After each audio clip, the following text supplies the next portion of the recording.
Assalamualaikum warahmatullahi wabarakatuh. Para pemirsa sekalian, kali ini saya akan membahas satu atau beberapa statement dari bukunya Asep Saiful Muhtadi. Ya, ada buku yang ditulis oleh Pak Asep Saiful Muhtadi. Beliau adalah seorang doktor ilmu komunikasi dari Universitas Padjadjaran Bandung. Ya, beliau aktif sebagai ketua Lembaga Kajian Islam Transformatif Pusdai Jawa Barat. Kita akan mengkaji satu atau beberapa statement dari buku ini dan mungkin tidak akan semuanya akan kita komentari atau akan kita bahas di sini, mungkin hanya beberapa titik, satu atau beberapa titik dari pembahasan ini ya, dari pembahasan buku ini, karena saya sendiri belum membaca buku ini sampai tuntas ya, meskipun saya telah memiliki buku ini mungkin sejak kira-kira tahun 2006-2007 ya. Buku ini sendiri itu diterbitkan pada tahun 2004. Ini edisi terbitan tahun 2004. Ya, diterbitkan oleh LP3IS. Buku Asep Saiful Muhtadi ini berjudul Komunikasi Politik Nahdlatul Ulama, Pergulatan Pemikiran Politik Radikal dan Akomodatif, dan diberi pengantar oleh M. Dawam Raharjo, diterbitkan oleh LP3IS Jakarta. Saya sendiri sebenarnya dulunya tertarik pada buku ini karena di sini ada Nahdlatul Ulama ya, nama Nahdlatul Ulama. Jadi memang dalam beberapa tahun ya, sejak kira-kira tahun 2005 itu saya telah membaca beberapa buku tentang Nahdlatul Ulama, riset-riset tentang Nahdlatul Ulama yang ditulis oleh para penulis dalam negeri, luar negeri maupun dalam negeri ya. Yang utama diantaranya adalah yang ditulis oleh Martin van Boonesen ya, NU Tradisi Relasi Kuasa dan Pencarian Wacana Baru, diterbitkan oleh tahun 99 ya, oleh Elkis. Kemudian ada judul seperti Ijtihad Politik Ulama, itu Great Valley, itu yang pertama, dan juga tulisan dari Andre Veilard ya, NU Vis-a-vis Negara. 3 buku itu sudah kami baca sampai tuntas, dan sebenarnya sekiranya saya mau melakukan kajian terhadap buku-buku itu dari awal sampai akhir, sampai tuntas, kira-kira lebih pas untuk buku-buku itu. Adapun bukunya Pak Asep Saiful Muhtadi ini baru baca sebagian kecil bahkan ya. Mungkin saya akan membaca beberapa bagian penting dalam buku ini kapan-kapan. Cuman dalam kesempatan kali ini saya ingin membahas satu titik atau 2 titik ya di dalam buku ini, dan kami akan memberikan komentar-komentar terhadapnya ya. Nah, saya membaca pengantar dari M. Dawam Raharjo dalam buku ini ya, pada bagian tertentu yang saya kira menarik untuk saya komentari. Di antaranya begini, ini M. Dawam Raharjo, Nahdlatul Ulama dan Politik. Ini adalah pengantarnya, mengatakan begini.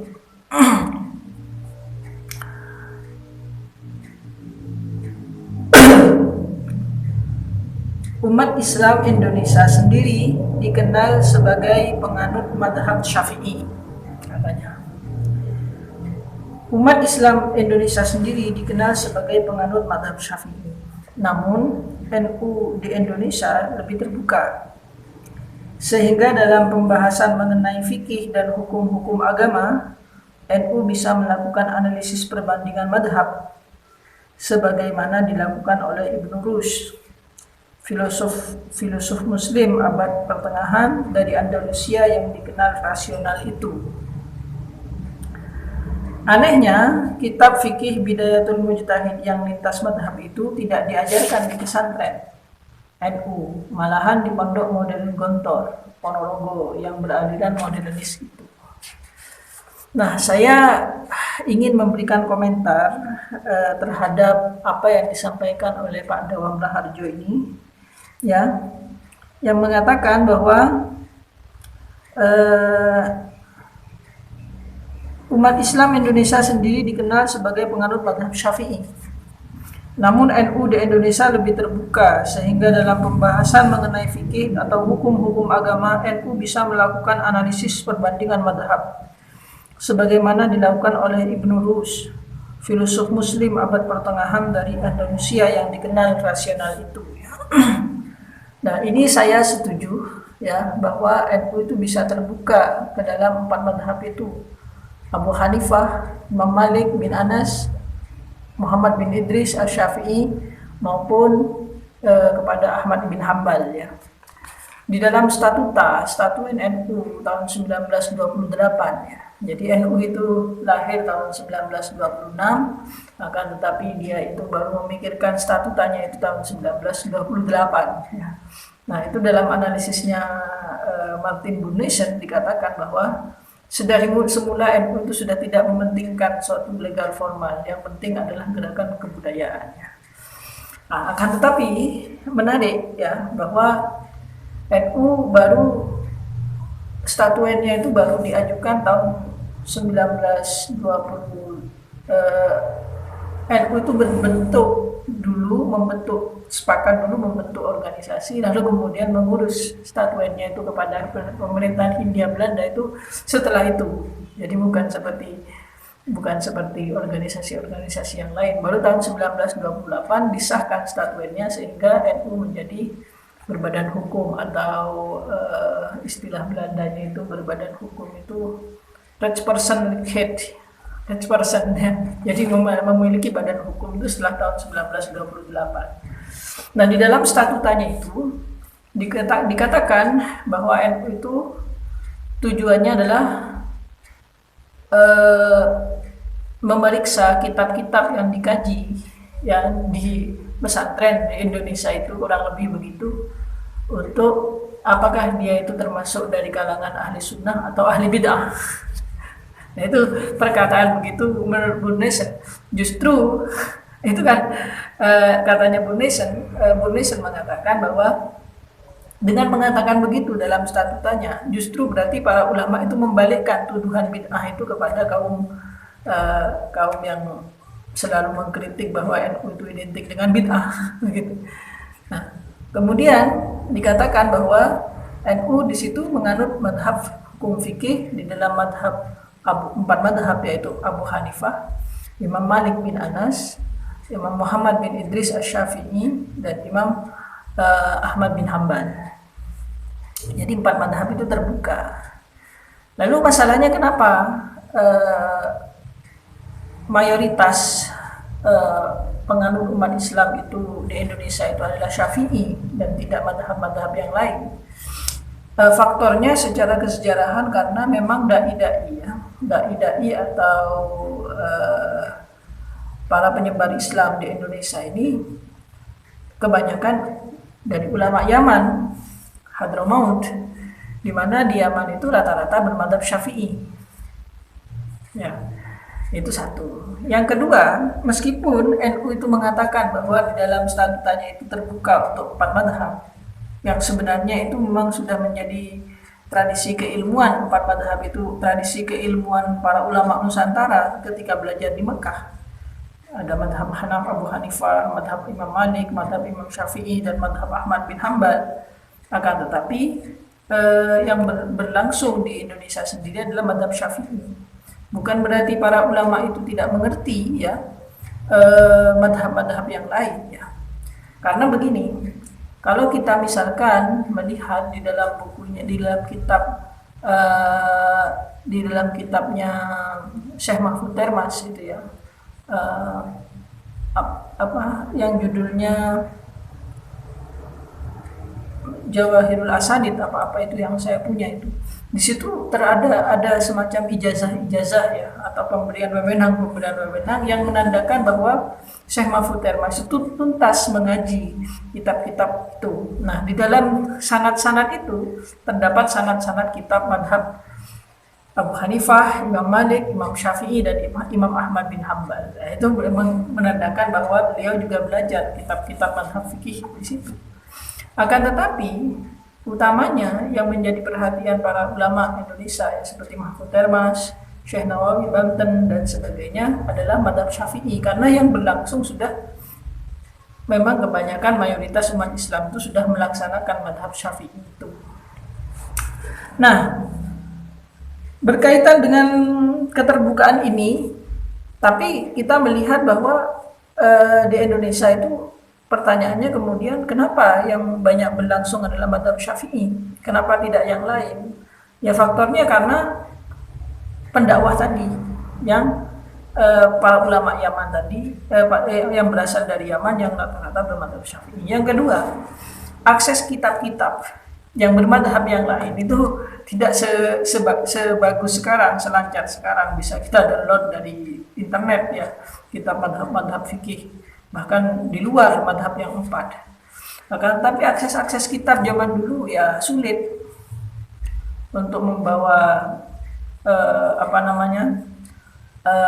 kitab-kitab itu tersebarnya itu tidak secepat sekarang dan tidak semarak sekarang, sehingga sangat diwajarkan ya ketika madhab yang lain itu sudah tidak banyak menyebar kitab-kitabnya di Indonesia, karena yang banyak dibawa oleh ulama-ulama yang belajar di Mekah adalah madhab Syafi'i, mengingat bahwa sebelumnya dia sudah belajar di Nusantara yang bermadhab Syafi'i. Nah itu mungkin begitu faktornya itu, termasuk itu juga. Jadi meskipun dia terbuka, akan tetapi dalam prakteknya tetap madhab Syafi'i. Karena apa? Faktornya tadi sebelumnya sudah berlangsung dakwah Islam madhab Syafi'i, dan juga persebaran kitab tidak bisa semarak sekarang, mudah di-download dan sebagainya. Akses terhadap kitab itu tidak mudah. Para ulama itu setelah belajar dari Mekah membawa kitab yang dia kaji ke Indonesia dalam madhab Syafi'i. Bahkan ada dalam madhab Syafi'i dalam kepentingan bahwa sebelumnya di Indonesia telah berlaku madhab Syafi'i. Bahkan ada satu catatan dari Burnation itu yang di dalam artikelnya yang berjudul Kitab Kuning, ya. Kitab Kuning, Continuity and Change, ya. Continuity and Change, ya. Kitab Kuning ya, keberlanjutan dan perubahan. Itu dikatakan bahwa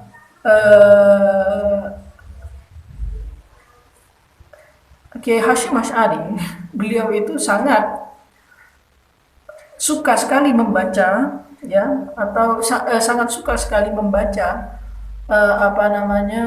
kitab-kitabnya Muhammad Abduh yang beraliran modernis ya. Ya.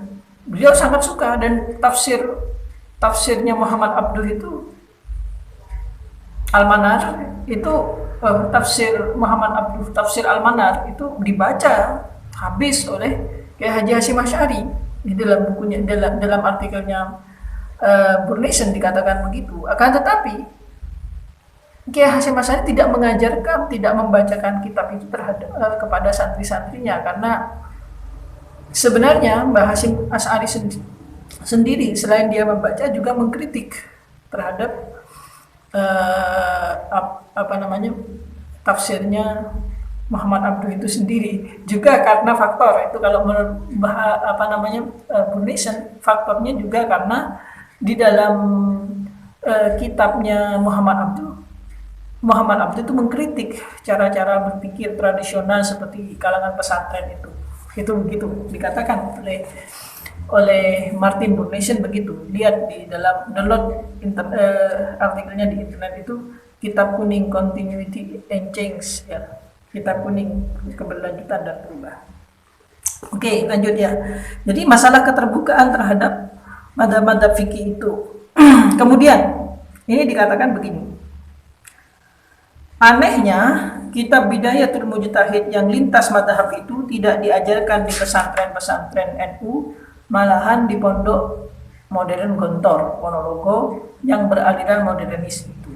Nah, ini menarik juga di komentar ya. Dikatakan di sini bahwa kitab Bidayatul Mujtahid yang lintas madhab itu tidak diajarkan di pesantren-pesantren NU.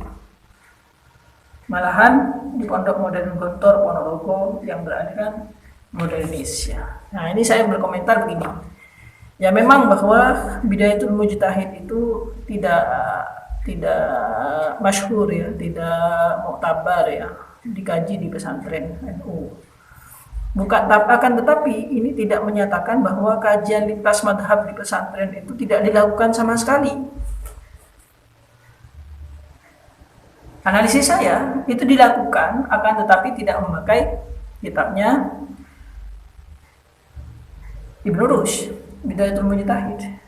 Kita tahu bahwa kajian lintas madhab itu tidak hanya Ibnu Rushd saja, melainkan ada banyak ya. Ada Al-Jazairi, Al-Fiqh ala Madhahibil Arba'ah, dan juga ada Abdul Wahab Asy'arani, yaitu Al-Mizan Al-Kubro, dan itu yang lebih populer di kalangan pesantren. Ya, memang kitab-kitab pesantren itu pada dasarnya adalah Fathul Qorib, Fathul Mu'in, yang itu adalah Syafi'iyah semua. Bahkan di tingkat yang advance, yang tinggi, itu ada namanya Bujairami, ada namanya Al-Baijuri, dan sebagainya. Akan tetapi, bukan berarti perkajian lintas madhab itu tidak dilakukan sama sekali. Kitab Al-Mizan Al-Kubro itu dilakukan kajian di pondok pesantren, tapi untuk sudah kalangan pesantren yang sudah senior, santri-santri yang sudah senior ya. Saya pernah berdiskusi dengan seorang santri ya, bahwa dia di pesantrennya itu telah dikaji kitab Al-Mizan Al-Kubro. Jadi komentar saya terhadap pernyataan Dawam Raharjo yang mengatakan, anehnya kitab fikih Bidayatul Mujtahid yang lintas madhab yang itu tidak diajarkan di pesantren-pesantren NU, malahan di pondok modern Gontor, Ponorogo yang beraliran modernis itu. Komentar saya adalah bahwa ya memang benar bahwa kitabnya Ibnu Rushd Bidayatul Mujtahid itu hampir tidak dikaji di pesantren-pesantren. Akan tetapi bukan berarti kajian lintas madhab itu menjadi tidak dikaji di dalam dunia pesantren. Tetap dikaji, akan tetapi tidak menggunakan kitabnya Ibnu Rushd, melainkan menggunakan kitabnya Al-Mizan Al-Kubro karya Asy'arani.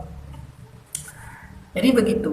Nah, saya juga menarik mengatakan bahwa Mbah Hasyim Asy'ari itu mengatakan di dalam kitab Adabul Alim wal Muta'allim, kalau saya tidak keliru ya, itu mengatakan bahwa sebaiknya bahwa santri-santri itu diajarkan saja kitab satu madhab, yakni kitab madhab Syafi'i, karena itu sudah berlangsung di dalam lingkungannya, supaya mereka tidak bingung ya.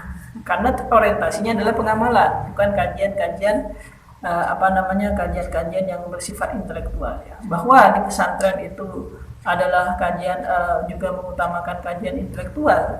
Akan tetapi sejauh kita melihat kajian-kajian pesantren itu, kajian keislaman di pesantren itu orientasinya adalah amal, bukan intelektual ya. Bahwa nanti ketika nanti mungkin menjadi santri senior dan mungkin ada santri-santri yang dianggap bagus, dianggap berprestasi, dianggap unggulan, dia akan dididik untuk menjadi seorang intelektual. Akan tetapi kan orientasi utamanya adalah amal, dakwah untuk mengamalkan Islam Ahlus Sunnah wal Jamaah ala madhahibil arba'ah. Itu seputar komentar saya terhadap pernyataan Pak Dawam Raharjo ini. Ya. Nah, saya kira menarik ya membahas tentang kajian-kajian kutip kitab kuning di pesantrennya. Mungkin kedepannya saya akan melakukan kajian-kajian terhadap kitab kuning, penerjemahan Pegon, penerjemahan interlinear dalam kitab-kitab kuning di pesantren itu. Itu cukup menarik juga sebagai suatu kajian ya. Kedepannya juga mungkin saya akan melakukan kajian yang lebih intensif lagi mengenai buku-buku yang telah saya baca, yang sudah saya beritahukan di awal wacana tadi ya. Demikian dulu ya, mungkin ada komentar, masukan, dan sebagainya. Kami sangat terbuka untuk itu, saran, kritik, dan sebagainya. Saya sangat terbuka dan bahkan saya sangat berterima kasih jika ada yang mau berkomentar di situ. Ya, sekian dulu dari saya. Wallahul muwaffiq ila aqwamit thoriq. Al-Fatihah.